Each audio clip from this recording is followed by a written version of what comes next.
Hi friends, welcome to our channel. This video is sponsored by Educast. இந்த எஜுகாஸ்டோட website ID description பாக்ஸில் கொடுத்துருக்கேன். நீங்கள் visit பண்ணி அதில் உங்களுக்கு தேவையான கோர்ஸை நீங்கள் சேர்ந்து படிச்சுக்கோங்க, பலன் பெறுங்க. இப்போ இந்த எஜுகாஸ்ட் தொடர்பான சின்ன வீடியோ கிளிப்ஸ் ஒன்று பார்த்துட்டு முடக்கத்தான் கீரையோட பலன்களை பற்றின வீடியோ பார்க்கலாம். The struggle to find courses that truly speak your language, it's finally over. Welcome to EduQuest, where learning is made just for you. At EduQuest, we bring you a wide range of online courses, from career building programs to skill boosting masterclasses, all in your regional language.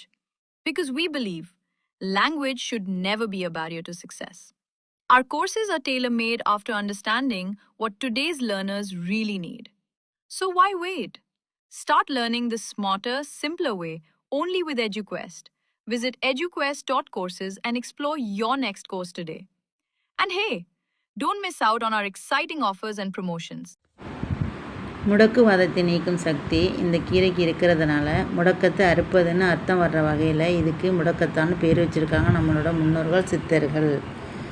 இப்போ இந்த கீரையோட பலன்கள், மருத்துவ குணங்களை பற்றி பார்க்கலாம். இந்த முடக்கத்தான் பார்த்திங்கன்னா சாதாரணமாக வீட்டு தோட்டத்திலேயே நம்மளோட ஈரம் நிறைந்த பகுதியில் வந்து தானாகவே வளரும். இதுக்காகவே நீங்கள் ரொம்ப எல்லாம் போய் பார்க்க வேணாம். சாலை ஓரத்தில் இருக்கும், தோட்டத்தில் இருக்கும். இதை நீங்கள் எடுத்துகிட்டு வந்து கேர் பண்ணி வளர்க்கணும்னு அவசியமே இல்லை. இது நீரில் பார்த்திங்கன்னா மழை காலத்தில் நீரில் வந்து இந்த விதை போயிட்டு அப்படியே பரவி அந்த ஏரியா ஃபுல்லும் கிராமத்தில் நிறைய இருக்கும், எங்கள் வீட்டிலலாம் நிறையா இருக்குது. இப்போ இதோட குணநலன்களை பார்க்கலாம். வாத நோய்க்கு சிறந்தது இது. பொதுவாகவே வாத நோய் அதிகமாக வர காலம் எதுன்னு பார்த்தீங்கன்னா, அதாவது சித்தர் சொன்னது ஐப்பசி, கார்த்திகை, மார்கழிங்கிற மாதத்தில் வந்துட்டு குளிர்காலத்தில் ரொம்ப வந்து இந்த வாத நோய் வரும். இந்த முடக்கத்தாங்கீரை வந்து வாத நோய்க்கு நல்ல தீர்வாக இருக்குங்க.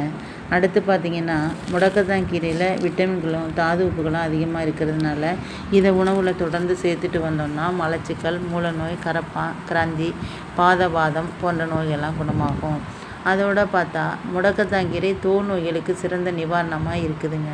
முடக்கத்தான் கீரையை நல்லா அரைச்சி சொரிசுரங்கு மாதிரி தோல் நோய் இருக்குது பார்த்திங்களா, அந்த இடத்துல பற்று வச்சோன்னு வச்சுக்கோங்களேன், நல்ல நிவாரணம் கிடைக்கும். அடுத்து மலச்சிக்கலால் மூலவியாதி வந்தவங்க தினமும் பச்சையாக முடக்கத்தான் கீரையை சாப்பிட்டு வந்தால் மூல நோய் விரைவில் குணமாகும். அடுத்து காது வலி, அதாவது ரொம்ப நாளாக காது வலி பிரச்சனை இருக்குது அப்படின்னாக்க இதுக்கு முடக்கத்தான் கீரையை நல்லா அரைச்சி சாறு எடுத்து அதில் ஒரு சில துளிகளை காதுக்குள்ளே விட்டால் காது வலி நீங்கும். பெண்களுக்கு பார்த்திங்கன்னா ஏற்படும் மாதவிடாய் பிரச்சனைகளுக்கு இது ஒரு நல்ல தீர்வாக இருக்குது. அடுத்து பார்த்திங்கன்னா குழந்தை பெற்ற பெண்கள் இருக்காங்க இல்லையா, இந்த முடக்கத்தான் கீரையை நல்லா அரைச்சி குழந்தை பெற்ற பெண்களோட அடி வயிற்றில் பூசி வந்தால் கருப்பையில் உள்ள நச்சுக்கள் வெளியேறிடுங்க. இது ரொம்ப ரொம்ப பெனிஃபிட்டான மருத்துவ குறிப்பு. அடுத்து மூட்டு வலி பார்த்திங்கன்னா முடக்கத்தாங்கீரையை தொடர்ந்து சாப்பிட்டு வந்தீங்கன்னா உடலில் வாதத்தன்மை கட்டுப்பட்டு மூட்டு வலியை போக்கும். முடக்கத்தான் இலைகளை ஆமணக்கு இலையில் நனைச்சி, ஆமணக்கு எண்ணெயில் நனைச்சி எல்லா மூட்டு பகுதியிலையும் தேய்ச்சி வந்தால் மூட்டு வலியிலேருந்து குணம் கிடைக்கும். தலைவலி இருக்குது பார்த்திங்களா, ஜலதோஷத்தால் வர தலைவலிக்கும் முடக்கத்தான் இலைகளை நல்லா கசக்கி வெந்நீரில் போட்டு ஆவி பிடிச்சோன்னா தலைவலி சரியாகும். எதுக்கு? ஜலதோஷத்தால் வர்ற தலைவலிக்கு. பொடுகு தொல்லை இருக்குது பாருங்கள், தலையில் ரொம்ப சின்ன பிள்ளைங்க, பெரியவங்க எல்லாரோட, சில பேரோட தலையில் பார்த்திங்கன்னா ஒரு ஃபேமிலியில் நிறையாவே இருக்கும் பொடுகு தொல்லைம்பாங்க. அது பார்த்திங்கன்னா சீப்பு யூஸ் பண்ணாலும் அது வழியாக வந்துடும். அந்த பொடுகு தொல்லை இருக்கிறவங்க முடக்கத்தான் இலைகளை சேர்த்து செஞ்ச எண்ணெயை தலைக்கு தடவி வந்தால் பொடுகு தொல்லை நீங்கும். இப்போ பார்த்திங்கன்னா ரொம்ப ரொம்ப பெனிஃபிட்ஸான கீரை இந்த முடக்கத்தான் கீரை. இந்த நோட்ஸ் எல்லாம் பார்த்திங்கன்னா மருத்துவ குறிப்பிலேருந்து எடுத்ததுங்க. இது போன்ற மருத்துவ குறிப்புகள், கீரைக்கான பலன்கள்லாம் தெரிஞ்சுக்கணுன்னா நம்ம சேனலை சப்ஸ்கிரைப் பண்ணி பக்கத்தில் இருக்கிற பெல் ஐக்கானில் ஆல்னு ஆப்ஷனை ப்ரெஸ் பண்ணிக்கோங்க. முடிஞ்சால் ஷேர் பண்ணுங்கள், லைக் பண்ணுங்கள். தேங்க்ஸ் ஃபார் வாட்சிங் ஃப்ரெண்ட்ஸ்.